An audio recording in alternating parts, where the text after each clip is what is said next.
Salut à tous, c'est Marie Dupont.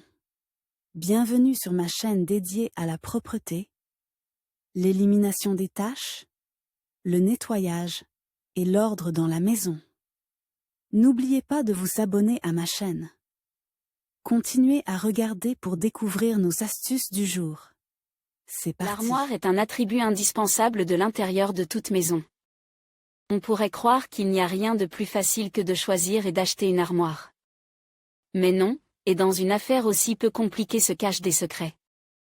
Comment choisir la bonne armoire? Quelles sont les caractéristiques à prendre en compte? L'armoire est un élément indispensable de l'intérieur de toute maison. Et il semblerait qu'il n'y ait rien de plus facile que de choisir et d'acheter une armoire. Mais non, et c'est dans une affaire aussi simple que se cachent ses secrets. Comment choisir la bonne armoire? Quelles sont les caractéristiques auxquelles il faut prêter une attention particulière? La première chose à faire est de décider du montant possible pour l'achat d'un meuble. Il existe actuellement sur le marché une large gamme d'armoires pour tous les goûts et toutes les couleurs. Par exemple, vous pouvez regarder les options pour les armoires sur mesure à correlef. Le coût d'une armoire dépend d'un grand nombre de facteurs. Le nombre de portes, les mécanismes d'ouverture et le matériau dans lequel elles sont fabriquées ont une incidence directe sur le prix de l'armoire. Par exemple, les portes coulissantes seront beaucoup plus chères que les portes classiques. Il existe également une différence de prix significative entre l'armoire et le meuble encastre. En effet, l'armoire comporte beaucoup plus d'éléments, tels que le sol, les parois arrière et latérales, le couvercle. Dans le cas du meuble encastrable, tous les éléments principaux sont remplacés par des faux panneaux, et le sol par une plinthe, ce qui réduit considérablement son coût. Il convient toutefois de noter que la conception de l'armoire, par exemple, trapézoïdale, angulaire ou droite, n'a aucune incidence sur son coût.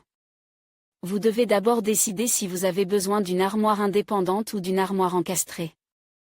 L'armoire encastrée est pratique car elle peut être placée dans n'importe quelle pièce. Le plafond, les murs et le sol constituent l'ossature de ce type d'armoire. Le seul inconvénient est l'impossibilité de la réorganiser. L'armoire à cadre présente également des avantages et des inconvénients. Elle est plus soignée à l'intérieur et peut être réaménagée facilement. Mais en même temps, elle prend beaucoup plus de place, ce qui est sans aucun doute un inconvénient faible mais significatif, en particulier pour les pièces de petite taille. Pour choisir une armoire, il est nécessaire de savoir exactement dans quelle pièce elle sera placée, et ensuite seulement de choisir la couleur, le matériau du corps et des portes, la forme et la taille, qui dépendront de l'intégrité de l'intérieur de la maison. Le mécanisme d'ouverture de la porte de l'armoire joue également un rôle important.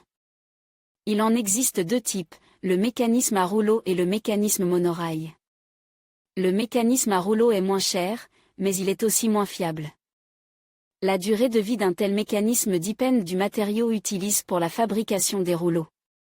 En premier lieu, il s'agit de métal, en second lieu de plastique avec un revêtement spécial en téflon et en dernier lieu du plastique.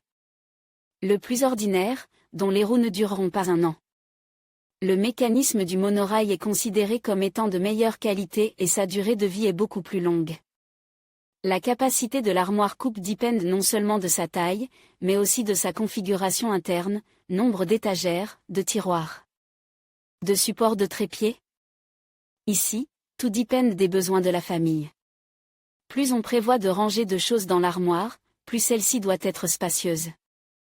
Les façades d'armoires modernes peuvent facilement répondre à toutes les exigences de l'acheteur, même les plus raffinées. À ce jour, dans ce domaine, il existe un vaste choix d'une grande variété de matériaux utilisés pour la fabrication des portes. Il peut s'agir de verre dépoli, de miroirs, de bambou, etc. Il convient également de noter que le choix de la couleur souhaitée ne posera aucun problème, car la gamme de couleurs des armoires est très variée. Lorsque vous choisissez un meuble, vous devez accorder une attention particulière à l'usine qui le fabrique. Il suffit de lire les commentaires des clients, de savoir depuis combien d'années ce fabricant fabrique des meubles, s'il offre une garantie et pour combien de temps. Vous pourrez ainsi vous prémunir contre un achat de mauvaise qualité. En suivant ces conseils simples, le meuble choisi aura une fonctionnalité et une fiabilité maximale et apportera une touche exquise. À l'intérieur de la pisse.